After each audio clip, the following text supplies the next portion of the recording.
You are very welcome to all of you our YouTube channel civil with Aakash. मेरा नाम है अभिषेक बोहरे। जैसा कि आप सभी को पता होगा कि हमने प्रीवियस डे से मतलब कि ट्यूसडे से एक नया इनिशिएटिव स्टार्ट किया है। बेसिकली ज्योग्राफी की एक नई सीरीज़ हम लेकर आए हैं उन तमाम स्टूडेंट के लिए जिनका या तो ज्योग्राफी सब्जेक्ट हो चुका है या नहीं हुआ है। दोनों ही स्टूडेंट इस पूरी सीरीज़ को अच्छे से देख सकते हैं बिकॉज कि यहाँ पर सब कुछ लिखा हुआ है। मैं बस इसको एक बार थॉरली रिवाइज करा रहा हूँ। साथ में वो कंसेप्ट जो कि थोड़े से इंपॉर्टेंट हैं और इनके बारे में डायमेंसिवली जानना आपके लिए आवश्यक हो जाता है, उनको मैं यहाँ पर डिफाइन भी कर देता हूँ।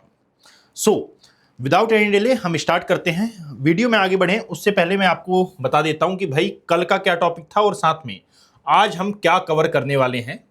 आगे बढ़ें उससे पहले एक छोटी सी इंफॉर्मेशन कि जिस चैनल पर आप ये क्लासेस देख रहे हैं इसका नाम है, ये basically Chanakya IAS academy Chandigarh branch का यूट्यूब प्लेटफॉर्म है जिसका नाम है सिविल विद आकाश।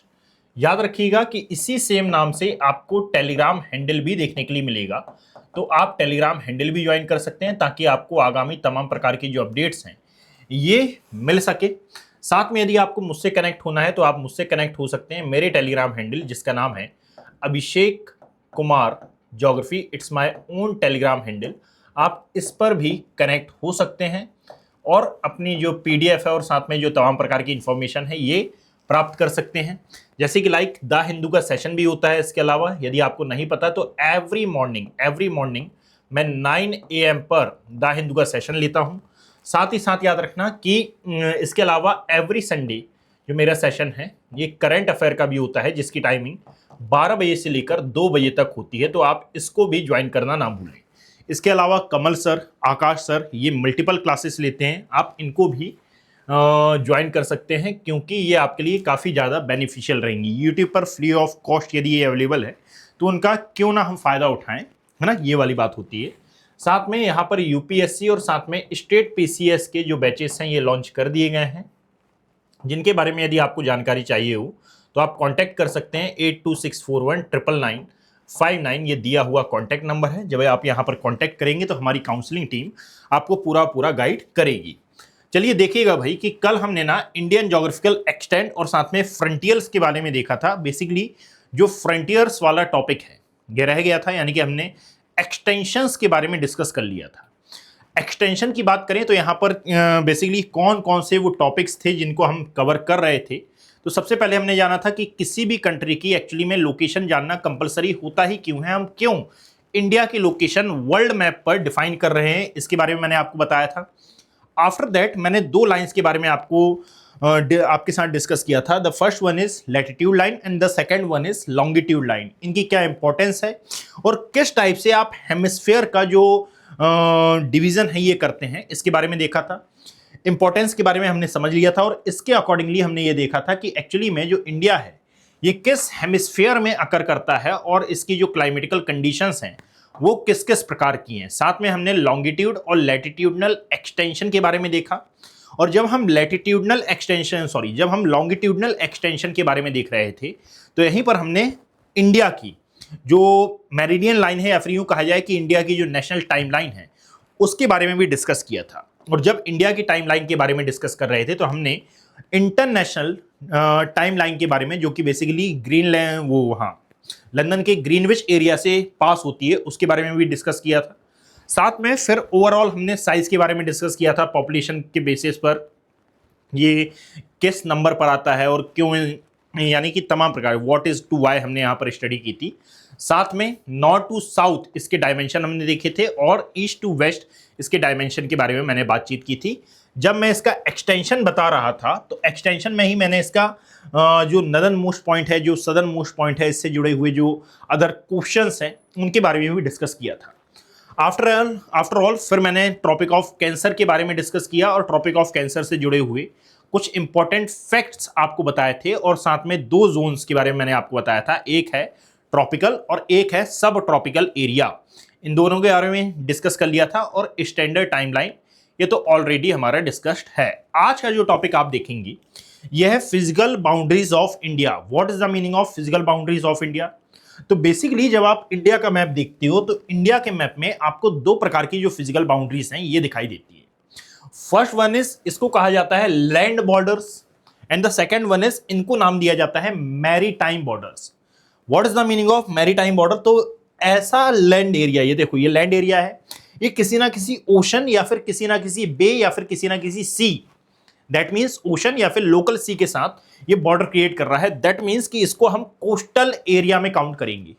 तो इसको नाम दिया जाता है कि ये है भारत का मैरीटाइम बॉर्डर वाला एरिया।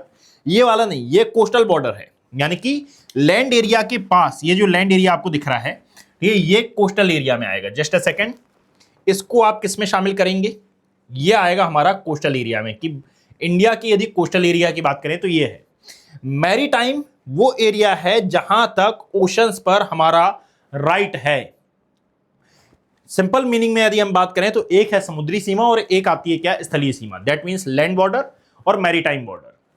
यहां पर याद रखना, कल मैंने आपको एक कंसेप्ट बताया था Andaman Nicobar group of island के कंटेक्स्ट में, कि भाई Andaman Nicobar group of island की जो दूरी है हमारे कोस्टल एरिया से अप्रॉक्सीमेटली, यदि मैं गलत नहीं हूं तो 1400 किलोमीटर के आसपास है।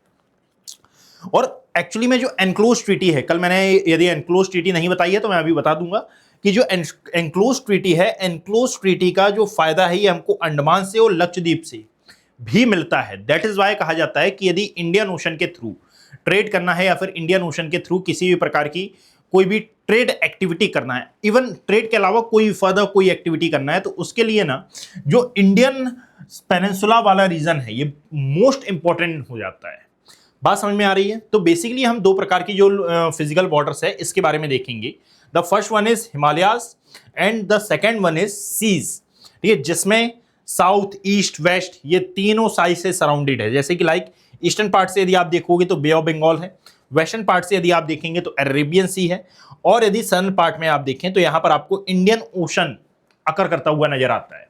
दैट मीन्स कि ये थ्री साइड से सराउंडेड है बॉर्डर बॉडीज से, और शायद इसीलिए इस पोर्शन को नाम दिया जाता है द पेनिनसुलर इंडिया। बात समझ में आई?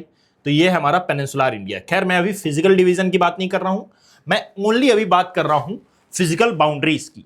ठीक है, अब जब हम फिजिकल बाउंड्रीज पढ़ रहे हैं तो याद रखो कि हिमालय की लोकेशन के कारण ही जो इसके सदर्न पार्ट में आपको the great north Indian plain locate देखने के लिए मिलेगा। एक्चुअली में ये वर्ल्ड का सबसे एग्रीडेरियर प्लेन में भी काउंट किया जाता है। What is the meaning of aggradational plain? That means कि यहां पर एग्रीकल्चर एक मेन सोर्स ऑफ इकोनॉमी के तौर पर माना जाता है। और मेन सोर्स ऑफ इकोनॉमी क्यों माना जाता है? क्योंकि याद रखिएगा कि जो हिमालय है ये बेसिकली एक नेचुरल बैरियर की तरह बिहेव करता है, और इसके कारण बेसिकली जो इंडिया का क्लाइमेट आपको नजर आता है वो वैसा ही दिख रहा है। मतलब कि इंडिया का क्लाइमेट एक्चुअली में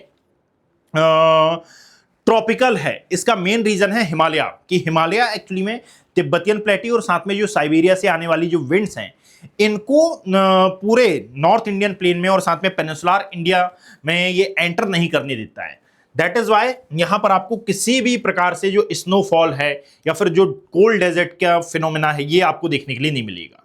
साथ में याद रखना, सीज में मैंने अभी बताया कि वेस्ट में अरेबियन सी है, ईस्ट में बे ऑफ बंगाल है और इंडियन ओशन साउथ में अकर करता है। और ये भी एक प्रकार का नेचुरल मैरीटाइम फ्रंटियर बनाता है इंडिया के लिए।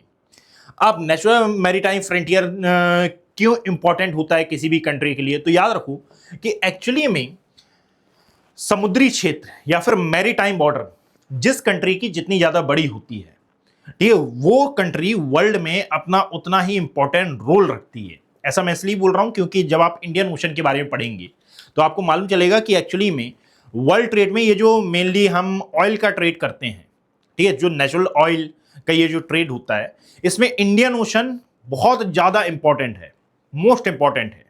और इंडियन ओशन का आधे ज्यादा पोर्शन जो कंट्री कवर करती है ये है हम, यानी कि इंडिया। दैट इज वाई याद रखिए। और वर्ल्ड में ये मैरीटाइम स्ट्रेटजी आने वाले टाइम में और भी ज्यादा इंपॉर्टेंट होने वाली है। प्रेजेंट टाइम में यदि आप इसको देखें तो ईरान इजराइल कॉन्फ्लिक्ट से आप इसको समझ सकते हैं कि मैरीटाइम स्ट्रेटजी कितनी ज्यादा इंपॉर्टेंट होती है। तो इंडिया की जो मैरीटाइम स्ट्रेटजी है ये एक्चुअली में इंडियन ओशन में बहुत ज्यादा इंपॉर्टेंट रोल अदा करती है, यानी कि हम स्ट्रेटजिक तौर पर इंडियन ओशन में इंपॉर्टेंट है। बात समझिए। अब यहां पर सबसे पहले हम पढ़ना चालू करते हैं लैंड बाउंड्रीज ऑफ इंडिया, यानी कि इंडिया किन किन नेशन के साथ जो बाउंड्री है क्रिएट करता है। बचपन से पढ़ते हुए आ रहे हो कि भाई इसमें कितनी कंट्रीज होंगी, तो टोटल नंबर ऑफ आपको 7 कंट्रीज यहां पर देखने के लिए मिलेंगी। और ये 7 कंट्रीज कौन सी होंगी तो ये भी आप जानते हो, बट इसको थोड़ा सा मैं अलग तरीके से पढ़ाता हूं कि भाई जहां पर भी हम बॉर्डर्स के बारे में पढ़ेंगे उससे जुड़े हुए जो हिस्टोरिकल इवेंट्स हैं और साथ में जो प्रेजेंट के इवेंट्स हैं उनके बारे में भी हम देखते जाएंगे। तो टोटल नंबर ऑफ आपको 7 कंट्रीज ऐसी दिखाई देती हैं जिनके साथ ये लैंड बॉर्डर क्रिएट करती है। इसमें हम माउंटेन्स के बारे में भी देखेंगे, प्लेन्स के बारे में भी देखेंगे, रिवर्स के बारे में भी हम डिस्कस करेंगे और एज वेल एज डेजर्टिफाइड एरिया के बारे में यदि डिस्कशन आ रहा है तो उसके बारे में भी हम डिस्कस करेंगे। देखिएगा, साथ में याद रखो कि इन सभी की जो इंपॉर्टेंस है ये जियोपॉलिटिकली कैसे है, सिक्योरिटोरियल एरिया पर कैसी है और साथ में ट्रेड के हिसाब से किस प्रकार से ये इंपॉर्टेंट है, इसके बारे में भी ओवरऑल डिस्कशन होगा। इसी मैप से मैं आगे बढ़ता हूं। यदि आपको नोट्स चाहिए हो तो I repeat again and again कि भाई ये हैं पूरे पूरे नोट्स, इसको आप डाउनलोड कर लेना। इसका हिंदी वर्जन भी अपलोड कर दिया जाएगा और as well as English version भी वहां पर अपलोड कर दिया जाएगा। आप आराम से इसको डाउनलोड करें, आराम से इसके नोट्स बना लें, फिर मैं यानी कि ये पूरा पूरा मैप देखकर आप आराम से समझ जाएंगे। देखो भाई, ये मैप है सिंपल सा। इस मैप के अकॉर्डिंगली यदि हम समझने का प्रयास करते हैं तो लेट्स ट्राई टू अंडरस्टैंड कि भाई यहां पर आता है क्या, पाकिस्तान वाला एरिया। जनरली हम ये बोलते हैं कि इंडिया और पाकिस्तान के बीच में जो लाइन है इसको क्या नाम दिया जाता है, रेड क्लिफ लाइन। और ये पूरी पूरी रेड क्लिफ लाइन कुछ इस प्रकार से आपको देखने के लिए मिलेगी, बट ये आधा ज्ञान है, याद रखना। एक्चुअली में जब रेड क्लिफ लाइन का फॉर्मेशन हो रहा था, यानी कि सर रेड क्लिफ सर ये रेड क्लिफ लाइन ड्रॉ कर रहे थे, तो आपको मालूम होगा कि ये जो जम्मू कश्मीर है, मैंने गलत मैप में यहाँ पर लगा दिया है तो उसको, क्योंकि जम्मू कश्मीर ये है और फिर पूरा पूरा ये जो है ये लद्दाख वाला एरिया है।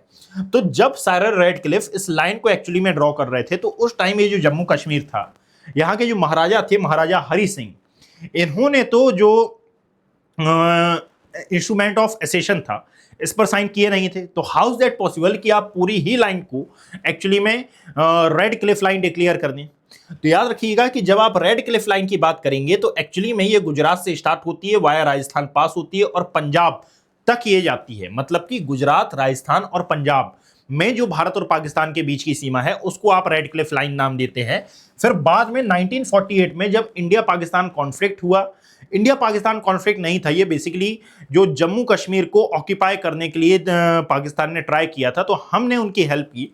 फिर जब इंस्ट्रूमेंट ऑफ एसेशन पर महाराजा हरि सिंह ने साइन किए तो फिर ये वाली जो लाइन बनी इसको नाम दिया गया भारत पाकिस्तान की सीमा रेखा, that means international border of India and Pakistan.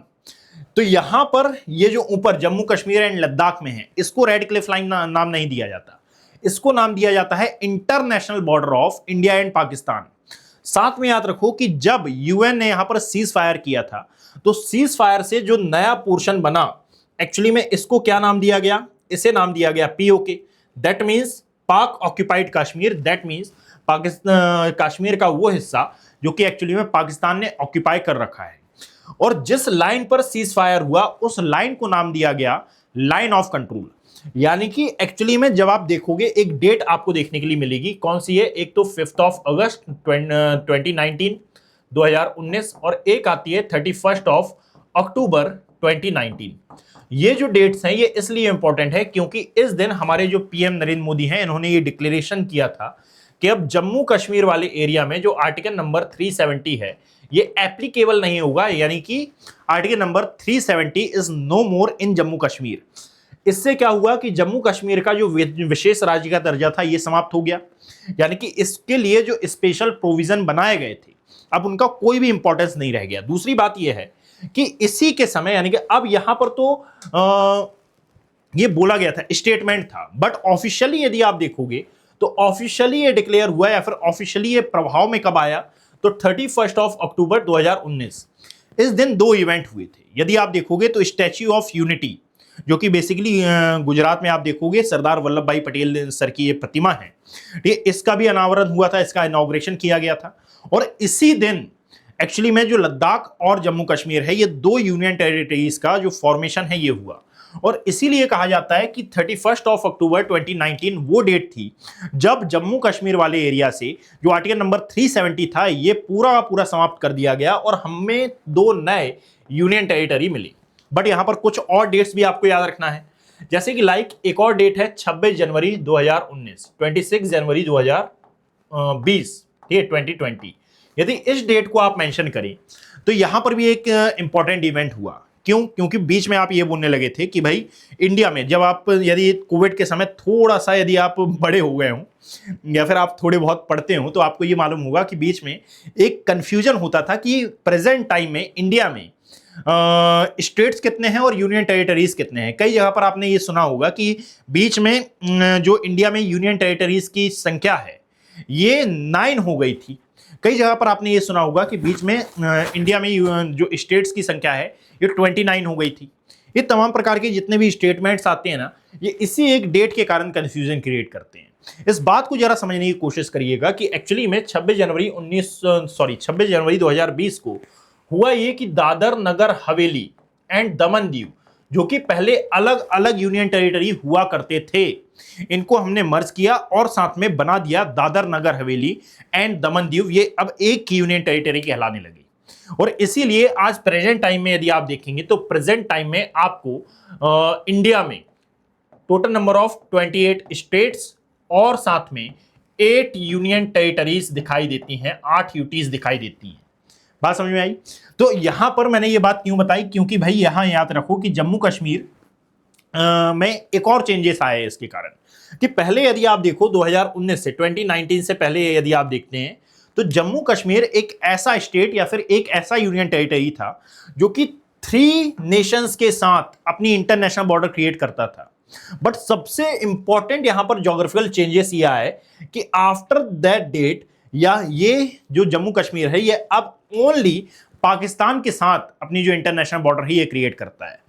और जो लद्दाख था जो कि पहले अस्तित्व में था ही नहीं, बस इसको हम गिनते बोलते थे कि भाई एक एरिया है, ये यूनियन टेरिटरी फॉर्म हुआ और अब प्रेजेंट टाइम में यदि आप देखेंगे तो लद्दाख 3 नेशंस के साथ अपनी जो इंटरनेशनल बॉर्डर है ये क्रिएट कर रहा है। तो पहला चेंजेस ये आया कि भाई जो यूनियन टेरिटरीज हैं इनकी जो संख्या है, इनका जो नंबर है ये चेंज हुआ। दूसरी बात ये है कि अगेन 26 जनवरी 2020 में ये चेंज हुआ। थर्ड चेंज ये है कि जम्मू कश्मीर जो कि पहले 3 नेशंस के साथ बॉर्डर बनाता था अब एक नेशन ओनली पाकिस्तान के साथ ये बॉर्डर बनाता है। फोर्थ चेंज ये हुआ कि हमने ये जो पीओके था, पाक ऑक्यूपाइड कश्मीर, इसको हमने रिकॉग्नाइज ही नहीं किया और रिकॉग्नाइज करने से मना कर दिया। फिफ्थ चेंज ये हुआ कि एक्चुअली में अब लद्दाख रिकॉग्नाइज हुआ और लद्दाख अब प्रेजेंट टाइम में ये 3 नेशंस के साथ पाकिस्तान, अफगानिस्तान और चाइना के साथ ये बॉर्डर क्रिएट करता है। बात समझे? अगेन आई रिपीट कि जब हमने लद्दाख के बारे में देखा है तो इंडिया में और भी कई ऐसे स्टेट्स हैं जो कि 3 या फिर उससे 2 या फिर उससे ज्यादा या फिर 3 या उससे ज्यादा नेशंस के साथ अपनी जो इंटरनेशनल बॉर्डर है ये शेयर करते हैं। कौन कौन से हैं ये स्टेट्स? तो जरा सबसे पहले फर्स्ट ऑफ ऑल यदि मैं बात करूं तो यहां पर सबसे पहला नाम तो क्या आ रहा है? लद्दाख। लद्दाख तो आएगा ही आएगा। लद्दाख के अलावा याद रखिएगा कि यह है हमारा वेस्ट बंगाल वाला रीजन और वेस्ट बंगाल अपनी जो इंटरनेशनल बॉर्डर है ये बेसिकली क्रिएट करता है किसके साथ? बांग्लादेश, नेपाल एंड भूटान के साथ। नेपाल के साथ हमारा बॉर्डर डिस्प्यूट था, आगे मैं बताऊंगा, बट वो रिजॉल्व हो गया है। तो वेस्ट बंगाल आ गया। वेस्ट बंगाल के अलावा यदि आप देखें तो एक आता है सिक्किम वाला एरिया और सिक्किम किस किस के साथ बॉर्डर क्रिएट कर रहा है? तो Nepal, Bhutan and the China. Again यदि आप देखोगे तो एक और आता है जिसका नाम है अरुणाचल प्रदेश और अरुणाचल प्रदेश एक्चुअली में भूटान, म्यांमार, ये है भूटान, ये है म्यांमार और ये है चाइना, इनके साथ बॉर्डर क्रिएट करता है। That means total number of 4 states ऐसे हैं जो कि 3 नेशंस के साथ अपनी इंटरनेशनल बॉर्डर क्रिएट करते हैं। ठीक है, अब इनके बारे में मैं डिटेल फॉर्म में आगे और बताता हूं यदि मान लीजिए इनसे रिलेटेड कोई भी स्टेटमेंट आता है तो इतनी बात खत्म हुई। तो बेसिकली याद रखिएगा कि एक्चुअली में हम जो बोलते हैं कि इंडिया और पाकिस्तान के बीच की जो लाइन है इसको नाम दिया जाता है क्या? इसे नाम दिया जाता है रेड क्लिफ लाइन। ये ओनली लोकेटेड है गुजरात, राजस्थान एंड पंजाब वाले रीजन में। उसके ऊपर international border of India and Pakistan बोलते हैं। पाकिस्तान के साथ जो डिस्प्यूट्स हैं हमारे ये कौन से हैं? तो एक तो एलओसी का डिस्प्यूट है जो कि बहुत पुराना है। इवन यदि मान लीजिए यूएन में सबसे ज्यादा बार सबसे ज्यादा बार यदि कोई मुद्दा डिस्कस किया गया है तो ये कौन सा है, ये यही वाला है, यानी कि कश्मीर डिस्प्यूट ही मुझे लगता है कि सबसे ज्यादा बार डिस्कस हुआ है। Just a second.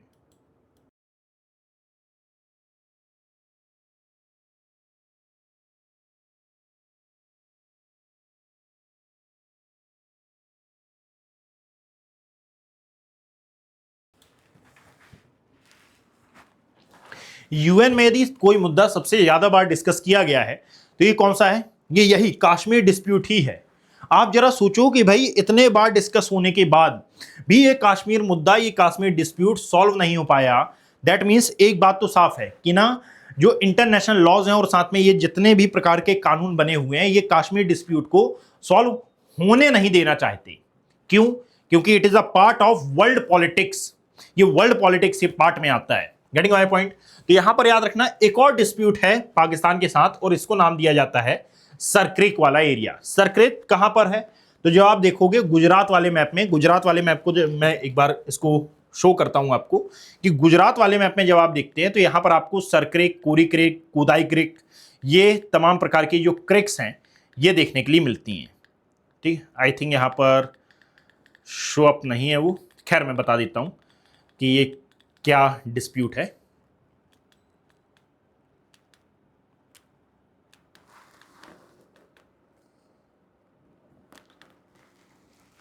देखिए, इसी मैप के अकॉर्डिंगली मैं बताता हूं कि एक्चुअली में ना, ये वाला जो एरिया है इसको नाम दिया जाता है कश्मीर, है ना, पाक ऑक्यूपाइड कश्मीर, है ना, यानी कि यहां पर जो पाकिस्तान है ये अपने मैप में इसको शो करता है। ये वाला जो एरिया है, ये वाला, ठीक है, ये चाइना ऑक्यूपाइड कश्मीर में आता है। यानी कि यहां पर ये इस पोर्शन के साथ पाकिस्तान के साथ डिस्प्यूट है, इस पोर्शन के साथ हमारा चाइना के साथ डिस्प्यूट है।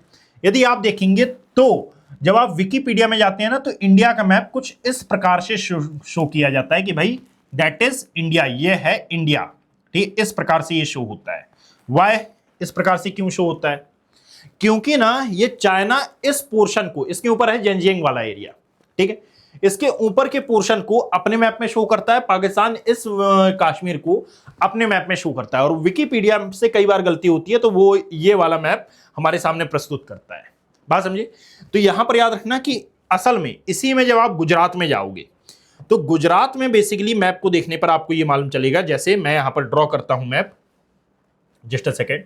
यदि देखिए ये है हमारा क्या, ये इंडिया वाला area, Sikkim, that is north east वाला सेक्शन, यहां पर आता है लद्दाख, पंजाब, ये पूरा पूरा पेनिनसुलर इंडिया कवर होते हुए। यदि आप इस एरिया में आएंगे, ये है गुजरात वाला सेक्शन, यहां पर आपको बेसिकली 3 क्रिक दिखाई देंगी, सरक्रिक, कोरी क्रिक और गोदाई क्रिक। इसमें से जो सरक्रिक वाला एरिया है ये बेसिकली लोकेटेड है इंडिया और पाकिस्तान की बॉर्डर पर। अब ये जो सरक्रिक वाला एरिया है, इंडिया प्रोक्लेम करता है, मान लेते हैं कि यह है सरक्रिक, ठीक, इंडिया प्रोक्लेम करता है कि भाई यहां तक का एरिया ये मेरा है, यानी कि ये इंडिया का एरिया है। पाकिस्तान बोलता है कि नहीं, आपने यहां पर ना जो सेपरेशन हो रहा था उस टाइम 1947 के समय, ये सेपरेशन ही गलत किया है। एक्चुअली में यहां तक का एरिया, ये यहां तक का एरिया हमारा है।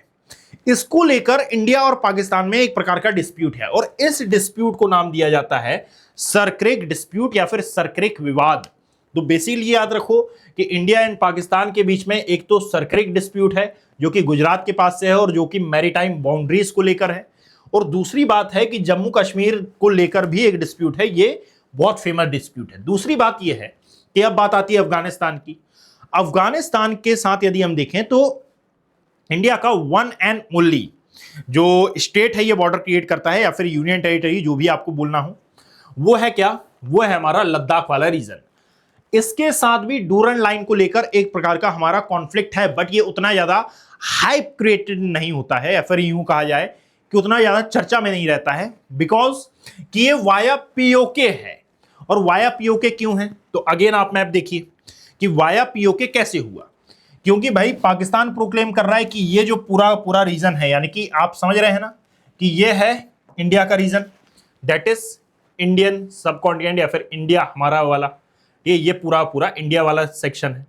अब आप जरा देखो डिस्प्यूट क्या हुआ कि पाकिस्तान बोल रहा है कि भाई ये जो पूरा का पूरा एरिया है ये हमारा है, तो हाउ इज दैट पॉसिबल कि आप अफगानिस्तान के साथ बॉर्डर क्रिएट कर ले? तो वाया पीओके हमारा डिस्प्यूट अफगानिस्तान के साथ भी होता है, क्योंकि अफगानिस्तान इसमें बीच में नहीं आता, जनरली बीच में नहीं आता। बहुत कम ऐसे डिस्प्यूट्स हैं जिसमें हमारा और अफगानिस्तान का डिस्प्यूट हो, बिकॉज कि इंडिया और Afghanistan is a very good friend. ठीक है, तो यहां पर याद रखो कि प्रेजेंट टाइम में इंडिया की कोई प्रत्यक्ष सीमा नहीं है, बट हां पाकिस्तान ऑक्यूपाइड कश्मीर के थ्रू ये बॉर्डर क्रिएट कर रहा है। और पाकिस्तान ऑक्यूपाइड कश्मीर के बारे में मैंने अभी बताया कि 31 अक्टूबर 2019 को हमने ये प्रोक्लेम कर दिया कि भाई हम पीओके को रिकॉग्नाइज ही नहीं करते हैं, यानी कि पीओके हमारे लिए इंपॉर्टेंस ही नहीं रखता, पीओके हमारे लिए अकर ही नहीं करता है। और जब हमने ये स्टेटमेंट दे दिया तो भाई हम अफगानिस्तान के साथ बॉर्डर क्रिएट करते हैं। तो बेसिकली वाया पीओके हमारा डिस्प्यूट एक्चुअली में अफगानिस्तान बॉर्डर के साथ भी है। दूसरी बात आती है, तीसरे नंबर का देश है चाइना। चाइना के साथ याद रखो यहां पर लिखा हुआ है लॉन्गेस्ट बॉर्डर हम क्रिएट करते हैं, लॉन्गेस्ट बॉर्डर, बट यदि एक्चुअली में आप देखोगे तो ये बांग्लादेश के साथ है। तो यहां पर लॉन्गेस्ट बॉर्डर क्यों लिखा है? क्योंकि आप जरा देखिएगा कि जम्मू कश्मीर, हिमाचल प्रदेश, उत्तराखंड, सिक्किम, अरुणाचल प्रदेश, ठीक है, जब आप इसकी दूरी देखेंगे, यानी कि हमने जम्मू कश्मीर की जगह यहां पर एक काम करिएगा, लद्दाख करना तो ज्यादा बेटर रहेगा। ठीक है, लद्दाख, हिमाचल प्रदेश, उत्तराखंड, सिक्किम, अरुणाचल प्रदेश, लॉन्गेस्ट को यहां पर कट कर देना। ठीक है, लॉन्गेस्ट नहीं है, मैं पीडीएफ में इसको करेक्ट कर दूंगा। तो यहां पर याद रखो कि बेसिकली जो नॉर्थ में है, ठीक है, यदि आपसे पूछा जाए कि नॉर्थ में बॉर्डर क्रिएट करने वाले सबसे या फिर नॉर्थ से सबसे लॉन्गेस्ट बॉर्डर किसके साथ क्रिएट करता है, तो उसके लिए हाँ मैंने ये सोच के लिखा था कि एक्चुअली में वो तमाम प्रकार के नेशंस, वो तमाम प्रकार की कंट्रीज जो एक्चुअली में नदर्न पार्ट से बॉर्डर क्रिएट कर रही हैं इंडिया के साथ, उसके सिनेरियो में यदि हम देखें तो चाइना सबसे लंबी बॉर्डर बनाता है इन कंपैरेटिवली किसके, ईस्ट और साउथ की। तो बेसिकली साउथ में तो कोई कंट्री है नहीं, ईस्ट में है बांग्लादेश। तो यहां पर यदि ओवरऑल हम देखें तो बांग्लादेश लॉन्गेस्ट बॉर्डर यहां पर क्रिएट कर रहा है। जो डिस्प्यूट आपको पाकिस्तान के साथ देखने के लिए मिलेगा वही सेम डिस्प्यूट आपको चाइना के साथ भी देखने के लिए मिलेगा। दैट मींस बॉर्डर डिस्प्यूट, जैसे कि लाइक अक्साई चिन वाला जो एरिया है लद्दाख में, उसको लेकर एक डिस्प्यूट है। क्यों? क्योंकि यहां पर चाइना की एक पॉलिसी निकल के आती है। इस पॉलिसी को आप बहुत बार पढ़े होंगे, है ना। इस पॉलिसी को नाम दिया जाता है 5 फिंगर पॉलिसी। ठीक है, अब ये 5 फिंगर पॉलिसी क्या होती है इसके बारे में मैं बाद में बताऊंगा। तो 5 फिंगर पॉलिसी से यहां पर निकल के आती है, जिसके तहत ये लद्दाख पर भी अपना क्लेम ठोकता है, अरुणाचल प्रदेश पर भी अपना दावा करता है, और साथ में ये जो एलएसी है इसको छोड़ना नहीं चाहता, मतलब कि लाइन ऑफ एक्चुअल कंट्रोल। तो बेसिकली एलओसी ये इंडिया और पाकिस्तान के बीच की इंटरनेशनल बॉर्डर है, और जो एलएसी है लाइन ऑफ एक्चुअल कंट्रोल, ये इंडिया एंड चाइना के बीच की जो इंटरनेशनल बॉर्डर है वो है। साथ में याद रखिएगा कि जो डोकलाम प्लेट्यू है, ठीक है, अफगानिस्तान के नीचे यदि आप थोड़ा सा आएंगे तो आपको वहां पर डोकलाम मिलेगा, और ये डोकलाम डिस्प्यूट इंडिया और चाइना का बहुत फेमस ये डिस्प्यूट है। ये भी यानी कि ये 3 पॉइंट है बेसिकली। एक कौन सा है, अक्साई चिन, एक आता है अरुणाचल प्रदेश, और एक आता है डोकलाम डिस्प्यूट। अरुणाचल प्रदेश से जुड़ा हुआ एक करंट अफेयर मैं आपको बताता हूं, और ये करंट अफेयर ऐसा है कि भाई कि ना एक्चुअली चाइना ये बात बोलता है कि भाई नॉर्थ ईस्टर्न इंडिया में मेनली जो अरुणाचल प्रदेश है, नॉर्थ ईस्टर्न इंडिया की यदि हम बात छोड़ भी देते हैं तो मेनली जो अरुणाचल प्रदेश वाला एरिया है, ये अरुणाचल प्रदेश एक्चुअली में चाइना का इंटीग्रल पार्ट है। ये दावा करता है कौन, चाइना। और चूंकि ये चाइना का इंटीग्रल पार्ट है इसीलिए यहाँ के लोग हमारे हैं। इवन मैं आपको सही बताऊं कि ना, जब हम ये बात बोलते हैं कि भाई ये XYZ पर्सन नॉर्थ ईस्ट के हैं और इनको हम सो कॉल्ड चाइनीज नाम दे देते हैं, तो ये चाइनीज नाम देना या फिर इनको नेपाली नाम देना या फिर इनके अपीयरेंस को देखकर इनको जज करना, एक्चुअली में हम ये उनकी इंसल्ट नहीं कर रहे हैं। याद रखो कि ये हम अपनी मूर्खता का परिचय दे रहे हैं, और साथ में अपने नॉनसेंस होने का वहां पर दिखावा हम कर रहे हैं कि भाई वी आर नॉनसेंस। और हम देखो ये अपने ही देशवासियों को जो कि नॉर्थ ईस्ट में रहते हैं उनको हम नेपालीज बोल रहे हैं या फिर उनको हम चाइनीज बोल रहे हैं। याद रखो हमारा ये स्टेटमेंट इंटरनेशनल लेवल पर किस प्रकार से हिट कर सकता है, जरा इसके बारे में समझना। क्योंकि चाइना तो ये प्रोक्लेम करता है कि भाई आप नॉर्थ ईस्ट के लोगों का अपीयरेंस देखें, आप नॉर्थ ईस्ट के लोगों की जो कल्चर है ये देखें, आप नॉर्थ ईस्ट के लोगों को देखें, तो आपको मालूम चलेगा कि नॉर्थ ईस्ट और साथ में चाइनीज, इनका अपीयरेंस लगभग एक जैसा है। इनकी जो इनका जो कल्चर है ये भी लगभग एक जैसा है। तो कल्चर सेम है ना, अपीयरेंस सेम, और आप किस आधार पर दावा करते हैं कि भाई XYZ% इंडियन है या फिर XYZ% चाइनीज है? सबसे पहले फर्स्ट इंप्रेशन जाता है लुकिंग पर, यानी कि अपीयरेंस पर, और अपीयरेंस के बेसिस पर हम बोल देते हैं कि भाई ये तो चाइनीज है। तो आप बताइए कि इसका फायदा कोई बाहर बैठा हुआ कंट्री ले लेता है और बोलता है कि भाई आपका और इनका तो अपीयरेंस मिलता ही नहीं है। जो इंडियंस की स्किन टोन रहती है थोड़ी सी डार्क रहती है, आपकी जो हाइट है एवरेज हाइट होती है, इनके हाइट आपके यहाँ की एवरेज हाइट से कम है, और आप ही बोलते हो ना कि देयर आर बेसिकली चाइनीज। तो ये वाला जो पोर्शन है ये हमारा है, यानी कि वो इसी प्रोक्लेमेशन के थ्रू एक्चुअली में अरुणाचल प्रदेश पर अपना दावा करता है और यहां पर उसका बेनिफिट मिलता है। जैसे कि एक सिंपल सा एग्जांपल मैं आपको बताऊं कि अरुणाचल प्रदेश की एक लेडी, अभी आपने सुना होगा कुछ समय पहले, चाइना गई और चाइना के किसी एयरपोर्ट पर, आई थिंक बीजिंग एयरपोर्ट था, वहां पर उन्होंने ना अपना जो पासपोर्ट है यानी कि इंडियन पासपोर्ट वो दिखाया। इंडियन पासपोर्ट को देखे जाने पर चाइनीज गवर्नमेंट ने और जो वहां पर चाइनीज सिक्योरिटी थी उन्होंने बोला कि भाई नहीं, मैं तो इस पासपोर्ट को मानता ही नहीं हूं ना, क्योंकि आप अरुणाचल प्रदेश का पासपोर्ट लाए, आप इंडियन गवर्नमेंट का पासपोर्ट क्यों ला रही हैं? क्यों? क्योंकि Arunachal Pradesh is a integral part of China, ये दावा करता है वो। और इस दावे को और ज्यादा हम सॉलिड बना देते हैं अपने स्टेटमेंट्स, अपने नॉनसेंस वाले स्टेटमेंट के थ्रू। Getting my point? तो इसको याद रखिएगा कि ऐसे मल्टीपल डिस्प्यूट्स चाइना के साथ हैं। खैर अभी वर्तमान में यदि हम देखें तो ये जो डिस्प्यूट हैं ये थोड़े से शांत पड़े हुए हैं या फिर ये थोड़े से डाइल्यूट हो गए हैं, बिकॉज कि वर्ल्ड में इससे भी बड़े बड़े कई डिस्प्यूट्स अभी वर्तमान में सामने आ रहे हैं। फोर्थ नंबर का जो नेशन है यह है नेपाल, और यदि नेपाल की आप बात करेंगे तो इसके साथ बॉर्डर क्रिएट करने वाले जो स्टेट्स हैं ये कौन कौन से हैं? तो जस्ट अ सेकेंड, इसको आप देखिएगा कि ऊपर जब आप जाएंगे तो यहां पर देखो ये है नेपाल, नेपाल के साथ ये है उत्तराखंड, ये है हमारा क्या उत्तर प्रदेश वाला area, Bihar, West Bengal and Sikkim. ये बेसिकली नेपाल के साथ बॉर्डर क्रिएट करने वाले जो नेशन है वो हैं, ठीक है। यानी कि total number of UP, Bihar, West Bengal, Sikkim and Uttarakhand. इसके साथ भी 2019 में आपको मालूम होगा कि एक डिस्प्यूट हुआ था। बेसिकली बिहार का एक छोटा सा रीजन है जिसका नाम है सुस्ता रीजन, यहां पर इसको लेकर ना नेपाल के साथ हमारा डिस्प्यूट है और उतना ज्यादा चर्चा में नहीं होता। जो सबसे ज्यादा डिस्कस में डिस्प्यूट था वो था 2019 का जो काला पानी लिपुलेक डिस्प्यूट था। एक्चुअली में नेपाल इस टाइम पर, यानी कि यहां पर ओपी कोहली की गवर्नमेंट आई, और ये जो ओपी कोहली की गवर्नमेंट थी ये बेसिकली यानी कि यहाँ के पीएम बने ओपी कोहली, और यहाँ के जो पीएम थे ये एक्चुअली में चाइना से थोड़े से इन्फ्लुएंस हो गए। चाइना से इन्फ्लुएंस होने के कारण इन्होंने ना एक मैप जारी किया, एक मैप रिलीज किया, और इस मैप में जो लिपू लेक वाला एरिया है, उत्तराखंड का एक पास है लिपू लेक, इसको अपने मैप में शो कर दिया। मैप में शो किए जाने पर अब यहां से एक डिस्प्यूट चालू हुआ और इसको नाम दिया गया इंडिया नेपाल डिस्प्यूट। क्यों? क्योंकि भाई लिपू लेक पास को यदि आप देखोगे तो लिपू लेक पास बेसिकली इस लोकेशन पर है, और Lipu lake pass is basically most important pass for our जो कैलाश मानसरोवर यात्रा होती है उसके लिए। और इसीलिए याद रखना कि लिपू लेक को नेपाल ने यदि अपने मैप में शो किया है तो ये एक डिस्प्यूट बड़ा इसलिए बना था क्योंकि ऊपर से चाइना इसको सपोर्ट कर रहा था।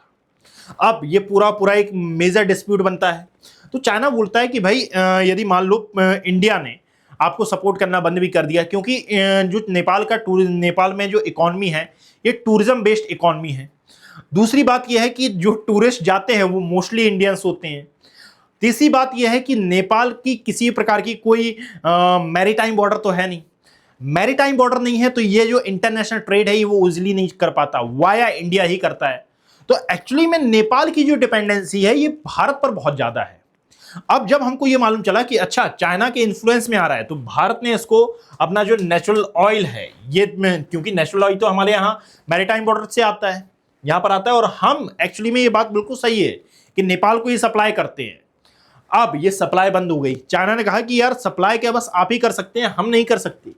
चाइना सप्लाई करना चाहा, बट चाइना की जो ज्योग्राफिकल रीजन है ये गवारा नहीं दे रहे थे। क्यों? क्योंकि ऊपर है तिब्बतियन प्लेट्यू, और तिब्बतियन प्लेट्यू पर किसी प्रकार का इंफ्रास्ट्रक्चर नहीं है, किसी प्रकार की रोडवेज, किसी प्रकार की रेलवेज नहीं है। और जब ये कुछ नहीं है तो एक्चुअली में फिर यहां पर जो सपोर्ट करना चाह रहे थे वो सपोर्ट मिला नहीं। नेपाल ने अपना मैप सुधारा और ये एक डिस्प्यूट बना, एक हिस्टोरिकल इवेंट बना कि भाई इंडिया और साथ में नेपाल के बीच में एक टाइम पर बॉर्डर डिस्प्यूट हुआ, जिसको काला पानी लिपू लेक जो डिस्प्यूट है इसके नाम से जाना जाता है। यानी कि लिखा भी हुआ है, Nepal claims these territories as its own, India considers them part of Uttarakhand. बात समझे? अच्छा, एक और बात ये आती है कि भाई ये डिस्प्यूट चालू कहां से हुआ था। जब आप हिस्टोरिकल इवेंट्स को देखेंगे, बेसिकली ये इंपॉर्टेंट नहीं है, 2 मिनट की बात सुनिएगा फिर हम आगे आएंगे। जब आप हिस्टोरिकल इवेंट्स को देखेंगे तो आपको मालूम चलेगा कि एक्चुअली में हिस्ट्री में कई ऐसी ट्रीटीज हुई हैं, कई ऐसे समझौते हुए हैं, कई ऐसे एमओयूज और एग्रीमेंट जो आज हम साइन करते हैं, ये हिस्टोरिकल इवेंट से चले आ रहे हैं। हिस्ट्री में भी ऐसा होता था। तो इस समय पर असल में हुआ ये कि भाई नेपाल के जो किंग थे और साथ में हमारे यहाँ के जो हमारे यहाँ जो ब्रिटिशर्स थे, इनके बीच में एक ट्रीटी हुई। इनके बीच में हुई ट्रीटी के अकॉर्डिंगली ये बात बोली गई कि भाई नेपाल जो एक्चुअली में एक रिवर है यहाँ पर, जिसको हम काली रिवर नाम देते हैं, ये काली रिवर को आप इंटरनेशनल बॉर्डर मानेंगे। कई जगह पर इसको शारदा भी नाम दिया जाता है। अब यहां पर एक है काली रिवर और एक है महाकाली रिवर, जिसमें से काली रिवर मेन है और महाकाली रिवर उसकी सहायक नदी है। अब जो चाइना है ये प्रोक्लेम करता है कि भाई मेरा काला पानी, मेरा जो टेरिटरीज है ये काली रिवर तक है, ठीक है। और भारत ये बोलता है कि नहीं, आप महाकाली तक सीमित हैं, आप वहीं पर रहें, क्योंकि काली रिवर हमारे टेरिटोरियल एरिया से ये बहती है। बात समझिए? तो इसको लेकर एक डिस्प्यूट बना था, इसको नाम दिया गया था इंडिया नेपाल डिस्प्यूट। फिर आता है भूटान, और भूटान का यदि आप मैप देखोगे तो आपको यहां पर देखने के लिए मिलेगा भाई कि यह है भूटान, सिक्किम, वेस्ट बंगाल, आसाम एंड अरुणाचल प्रदेश इससे बॉर्डर क्रिएट करते हैं। याद रखना कि ये एक्चुअली में एक ऐसा ट्राई जंक्शन है जिसके साथ हमारा किसी प्रकार का कोई भी बॉर्डर डिस्प्यूट नहीं है। भूटान के साथ no any type of border dispute है हमारा, यानी कि कुछ नहीं है यहां पर। भूटान के साथ हमारे जो रिलेशन है ये बहुत अच्छे हैं। एक और बात याद रखो कि भूटान वर्ल्ड का एक ऐसा नेशन है जिस पर आप देखोगे कि ये आज भी उतना ज्यादा इंडस्ट्रीज पर ट्रस्ट नहीं करता, उतना ज्यादा फॉसिल फ्यूल का ये यूज नहीं करता है, यानी कि नेचुरल मैनर में सर्वाइव करने पर ये ट्रस्ट करता है और नेचुरल मैनर में ये सर्वाइव करता भी है। Are you getting my point? दूसरी बात है कि यहां पर अब आपको देखने के लिए मिलेगा बांग्लादेश, और बांग्लादेश के साथ हमारी जो इंटरनेशनल बॉर्डर है ये अब तक की लॉन्गेस्ट बॉर्डर में काउंट की जाती है। इसकी जो अप्रोक्सीमेटली लंबाई है 4156 यानी कि 4156 किलोमीटर के आसपास देखने के लिए मिलेगी। आज जो आप इंडिया और बांग्लादेश की ये बॉर्डर्स को देखते हैं तो there are 2 types of border. The first one is land border and the second one is maritime border. Actually में याद रखना, वेस्ट बंगाल में कई ऐसी रिवर्स हैं जो कि ना कई बार यहां बांग्लादेश में एंटर करती हैं और कई बार ये इंडिया में एंटर करती हैं, यानी कि इस प्रकार से ये बहती हैं। तो इसको कहा जाता है कि भाई ये बॉर्डर को कट करती हुई बहती हैं, और इसके कारण बांग्लादेश के वाया, इन रिवर के वाया वेस्ट बंगाल में और आसाम में जो इलीगल माइग्रेंट्स हैं इनकी प्रॉब्लम्स आपको देखने के लिए मिलती है। तो याद रखो कि basically this is a discontinuous border, और इस डिसकंटिन्यूअस बॉर्डर होने के कारण ही आपको यहां पर बहुत सारे जो एग्रीमेंट्स हैं ये देखेंगे, और साथ में यहां पर बहुत सारे डिस्प्यूट भी देखेंगे। सेकंड वन थिंग इज कि यहां पर बाउंड्री एग्रीमेंट भी हुआ था इंडिया और बांग्लादेश के बीच में 2015 में, इसको भी आपको याद रखना है। और यहां पर कई माइनर रिवर्स के थ्रू फॉर्म हुए आइलैंड्स भी हैं जिनको रिवर आइलैंड का नाम दिया जाता है। और यदि इन रिवर आइलैंड की बात करें तो इसमें एक आता है गंगा सागर, और द सेकंड वन इज, एक आता है गंगा सागर और एक आता है क्या, न्यू मोर आइलैंड। ये जो गंगा सागर और न्यू मोर आइलैंड है, बेसिकली यदि आप इनकी बात करोगे ना तो गंगा सागर को लेकर इंडिया और साथ में ये बांग्लादेश के बीच में डिस्प्यूट रहता था कि भाई Ganga Sagar island is a part of Bangladesh और इंडिया। तो ये डिस्प्यूट को खत्म करने के लिए एक्चुअली में ना इंडिया ने इस आइलैंड को गिफ्ट कर दिया किसको, बांग्लादेश को। बट क्यों? क्योंकि हमारे लिए उतना कोई खास इंपॉर्टेंट था भी नहीं। अब जैसे ही गिफ्ट किया तो इसके बारे में याद रखिएगा कि इसको कहा जाता है tidal island. What is the meaning of tidal island? तो यहां पर बहुत सारे टाइड्स आते रहते हैं। 2018 में आई थिंक हमने इसको गिफ्ट किया था, और फिर उसके कुछ समय बाद यहां पर एक टाइड आई, एक सुनामी आया, और ये पूरी सुनामी लहरें आई या फिर टाइडल वेव्स आई, और ये पूरा पूरा जो आइलैंड है ये सबमर्ज हो गया। तो आपसे पूछा जा सकता है कि इंडिया और बांग्लादेश के बीच में आइलैंड डिस्प्यूट है, वो भी किस आइलैंड को लेकर? तो ये बेसिकली दो आइलैंड है, एक है गंगा सागर और एक आता है न्यू मूर आइलैंड, जिसमें से गंगा सागर फुली सबमर्ज हो गया है। Are you getting my point? एक और लास्ट आता है म्यांमार, और म्यांमार के साथ ऐसा किसी प्रकार का कोई भी बॉर्डर डिस्प्यूट हमारा और म्यांमार का नहीं है। बस ये याद रखिएगा कि म्यांमार में अभी प्रेजेंट टाइम में जो आर्मी रूल है ये चल रहा है, और इसके कारण कई बार इशू आपको देखने के लिए मिलते हैं कि भाई यहाँ पर जितने भी प्रकार से जो इलीगल स्मगलिंग है, जो इलीगल एक प्रकार से वो होता है ना, ठगी वगैरह है ना, स्कैम्स वगैरह, इन सब का गढ़ बना हुआ है म्यांमार। इसको लेकर जो मिलिट्री ऑपरेशंस हैं या फिर जो XYZ प्रकार के जो ऑपरेशंस हैं ये इंडिया करता रहता है, बट किसी प्रकार का बॉर्डर डिस्प्यूट आपको म्यांमार के साथ देखने के लिए नहीं मिलेगा। यहां पर वो नेशंस जो कि वो स्टेट्स जो कि एक्चुअली में म्यांमार के साथ बॉर्डर क्रिएट करते हैं, ये कौन से हैं? तो यहां पर जब आप देखोगे तो यह है अरुणाचल प्रदेश, फिर आता है यहां नीचे मणिपुर, नागालैंड और मिजोरम।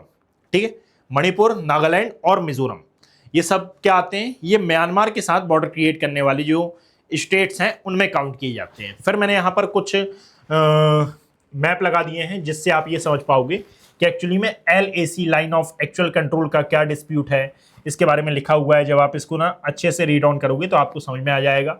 एक्चुअली में जो LAC वाली लाइन है, लाइन ऑफ एक्चुअल कंट्रोल, यहाँ पर भी हुआ करती थी, पर हमने अपने स्ट्रेटेजिक इंपॉर्टेंस को यहाँ पर देखते हुए इस एरिया को खाली करा लिया। बट अभी ये जो वेस्टर्न साइड वाला एरिया है ये अभी भी चाइना ऑक्यूपाइड कश्मीर में काउंट किया जाता है। फिर मैंने यहाँ पर ये जो डिस्प्यूट बताए हैं उनकी लोकेशन मैंने यहाँ शो कर दी है कि भाई डोकलाम डिस्प्यूट की क्या लोकेशन है, डिस्प्यूटेड टेरिटरीज कौन सी हैं, इंडिया एंड बांग्लादेश के बीच में जो डिस्प्यूटेड टेरिटरीज हैं ये कौन सी हैं। तो इसको आप एक बार डाउनलोड कर लेना और साथ में एक बार रीड ऑन कर लेना। मैंने आपको बताया है कि डाउनलोड कहाँ से करना है। तो जो मेरा टेलीग्राम हैंडल है अभिषेक कुमार ज्योग्राफी, जब आप यहाँ पर जाएंगे तो आप इजिली इसको डाउनलोड कर पाएंगे। Getting my point? चलिए आगे आते हैं, देखिएगा आगे आए। ओके, देखिए अब बात आती है कि ये जो LAC, LOC और साथ में रेड क्लिफ लाइन, इन तीनों में मैंने आपको अंतर बताया था कि जो LOC लाइन है, separated India and Pakistan in Jammu and Kashmir, established after the 1972 Shimla agreement, not an internationally recognised border, LOC है। ये शिमला एग्रीमेंट के थ्रू ये हमारे अस्तित्व में आई है। दूसरी बात है LAC line of actual control, separated India and China, emerge after the 1962 war. ठीक है, divided into western Ladakh, middle Himachal Pradesh, Uttarakhand and eastern part में अरुणाचल वाला sector. Radcliffe line drawn by sir Radcliffe in 1947 separates India from Pakistan western part में and India from Bangladesh, जिसको हम पहले पूरी पाकिस्तान या फिर ईस्टर्न पाकिस्तान नाम देते थे, बेसिस ऑन सेपरेशन या फिर पार्टीशन। बात समझे? आगे आइए, कोस्ट लाइन्स ऑफ इंडिया। अब इसकी हम बात करते हैं। देखिए यार, सबसे पहले इसके करंट अफेयर को आप जान लो कि इसका करंट अफेयर क्या है। यदि हम करंट अफेयर की बात करें तो सबसे मेजर करंट अफेयर ये आता है कि एक्चुअली में ना अभी हाल फिलहाल में जो इंडियन गवर्नमेंट है, ठीक है, इसने बताया है कि हमारी जो कोस्ट लाइन की लंबाई है इसमें कुछ चेंजेस आए हैं। मैंने करंट अफेयर में इसको कवर कराया था। यदि आप देखोगे तो इसमें चेंजेस क्या आए हैं, तो पहले ना हम ये जो टेढ़े मेढ़े से ये जो तट हैं या फिर जो तटीय रेखा है, इसको हम एक सिमेट्रिक लाइन के थ्रू मिला देते थे। इसको कहा जाता था बेस लाइन। अब हम इसको सिमेट्रिक लाइन के थ्रू मिलाते नहीं हैं, हम क्या करते हैं, हम एक्चुअली में यहीं से दूरियां मापते हैं। बात समझ में आई? यहीं से, यानी कि ये सिमेट्रिक लाइन का कंसेप्ट हमने खत्म कर दिया। तो अब होता यह है कि भाई जो तटीय सीमा की लंबाई मापी जाएगी ये टेढ़े मेढ़े तटों से ऐसे ऐसे मापी जाएगी, और बट ऑब्वियस है कि इस लाइन की लंबाई कम होगी और इस लाइन की लंबाई ज्यादा होगी। तो इसीलिए कहा गया है कि भारत के जो कोस्ट लाइन है इसकी लंबाई में परिवर्तन आया है। खैर नॉट सो इंपॉर्टेंट, बट याद रखिएगा कि इसकी लंबाई में अंतर आया है। अब आप एक सिंपल सा गूगल सर्च करना और उस गूगल सर्च से आपको मिल जाएगा। आप लोग मुझे कमेंट में बताएंगे कि भारत की जो तटीय सीमा की लंबाई है ये कितनी हो गई है। ठीक है, मैं कमेंट चेक करता हूं, आप कमेंट में बताएंगे इसको। ठीक है, और साथ में इस सेशन को शेयर भी कर दें तो ज्यादा अच्छा रहेगा। तो बेसिकली यदि आप देखेंगे तो भारत की जो तटीय सीमा की लंबाई है इंक्लूडिंग आइलैंड ये निकल के आती है 7516.6 किलोमीटर। इंक्लूडिंग आइलैंड वाई, क्योंकि Andaman Nicobar group of island को भी हम ऐड ऑन कर लेते हैं और साथ में जो लक्षद्वीप वाला एरिया है इसको भी हम ऐड ऑन कर लेते हैं। तो इनके सहित 7516 किलोमीटर यानी कि 7516.6 किलोमीटर, और विदाउट इंक्लूडिंग आइलैंड ये निकल के आती है approximately 5422 mainland coast area की kilometre. Mainland coast area की जो लंबाई है ये निकल के आती है। अब इसमें कितने स्टेट्स एड ऑन किए जाते हैं तो देखो, यहां पर आता है गुजरात, दैट इज गुजरात वाला सेक्शन। गुजरात के अलावा यदि आप यहां देखेंगे तो यह है महाराष्ट्र वाला एरिया। नीचे आएंगे तो कर्नाटका वाला सेक्शन मिलेगा। कर्नाटका के नीचे हमें मिलता है केरला वाला एरिया। आफ्टर ऑल यहां पर आपको दिखाई देता है तमिलनाडु वाला सेक्शन। ऊपर की ओर आंध्र प्रदेश, और साथ में आगे बढ़ें तो आपको उड़ीसा नजर आएगा, और साथ में वेस्ट बंगाल, यानी कि टोटल नंबर ऑफ 4 स्टेट्स आपको वेस्टर्न पार्ट में नजर आएंगे और 5 स्टेट्स आपको ईस्टर्न पार्ट में नजर आएंगे। बट इसके अलावा कुछ और भी चीजें हैं, जैसे सॉरी यहां पर आता है गोवा। ठीक, तो मैंने उल्टा बोल दिया कि 5 स्टेट्स एक्चुअली में आपको अरेबियन सी से बॉर्डर क्रिएट करते हुए नजर आएंगे, और 4 स्टेट्स आपको बे ऑफ बंगाल से जो बॉर्डर है ये क्रिएट करते हुए नजर आएंगे। जैसे बे ऑफ बंगाल से वेस्ट बंगाल, उड़ीसा, आंध्र प्रदेश और तमिलनाडु आते हैं। यहां पर जो इंपॉर्टेंट पोर्ट्स हैं उनके नाम यहां पर लिखे हुए हैं, कोलकाता, विशाखापत्तनम और चेन्नई। लोकेशन कहां पर है तो कोलकाता के बारे में याद रखो, it is a river island. What is the meaning of river island?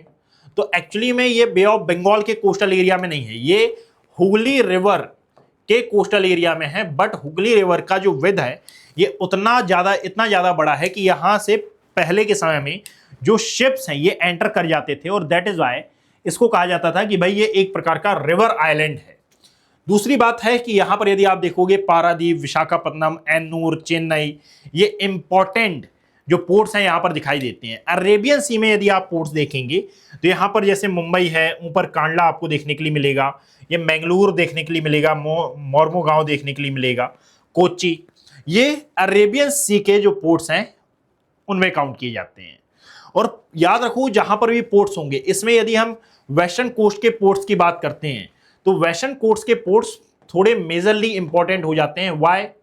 क्योंकि याद रखना जहां पर भी पोर्ट होंगे और यदि वो इंटरनेशनल मार्केट के नियरली होगा तो इसके कारण एक्चुअली में ट्रेड ज्यादा होगा। ट्रेड ज्यादा होने पर वहां पर जो इकोनॉमी है ये अच्छे से डेवलप होगी। इकोनॉमी डेवलप होगी तो पैसा ज्यादा आएगा, अब चाहे वो एफडीआई के फॉर्म में ही क्यों ना हो। यदि पैसा ज्यादा आ रहा है तो वहां पर एम्प्लॉयमेंट ज्यादा होगा, एम्प्लॉयमेंट ज्यादा होगा तो पॉपुलेशन ज्यादा होगी, लोगों की डिपेंडेंसी ज्यादा होगी, सो एंड सो फॉल। ये तमाम प्रकार की जो चीजें हैं ये आपको यहां पर देखने के लिए मिलेंगी। बात समझ में आई? तो यहां पर याद रखिएगा कि ये था इंडिया का मैरीटाइम बॉर्डर वाला एरिया। अब मैरीटाइम बॉर्डर को यदि आप समझ रहे हो तो याद रखिएगा कि एक कंट्री भी है जो कि इंडिया की मैरीटाइम नेबर में भी काउंट की जाती है, बाय द नेम ऑफ, इसको नाम दिया जाता है श्रीलंका। यदि आप श्रीलंका और इंडिया के बीच की दूरी देखेंगे तो ये अप्रोक्सीमेटली 65 किलोमीटर नजर आती है, जो वाया सेपरेट होती है पाक स्ट्रेट के और साथ में गल्फ ऑफ मन्नार। यह है पाक स्ट्रेट और यहां पर आता है आपका गल्फ ऑफ मन्नार वाला रीजन, ये इसको सेपरेट करते हैं। बट याद रखना कि इन्हीं के बीच में एक एडम्स ब्रिज है जिसको आदम का पुल नाम दिया जाता है या फिर राम सेतु नाम दिया जाता है, जिसको इंटरनेशनली रिकॉग्नाइज किया जाता है और साथ में ये 2 लैंड मासेस को कनेक्ट करता है। ठीक है, यानी कि अभी भी इस पर डिस्प्यूट चल रहा है और अभी भी कोर्ट में कई बार इस पर क्वेश्चन मार्क लग जाते हैं। इसके नीचे आप याद रखो कि एक और ये है लक्षद्वीप वाला एरिया, ये पूरा लक्षद्वीप वाला एरिया है। लक्षद्वीप के नीचे यदि आप देखेंगे तो आपको देखने के लिए मिलेगा मालदीव वाला सेक्शन, दैट इज मालदीव। तो Maldives is also a maritime neighbour of India.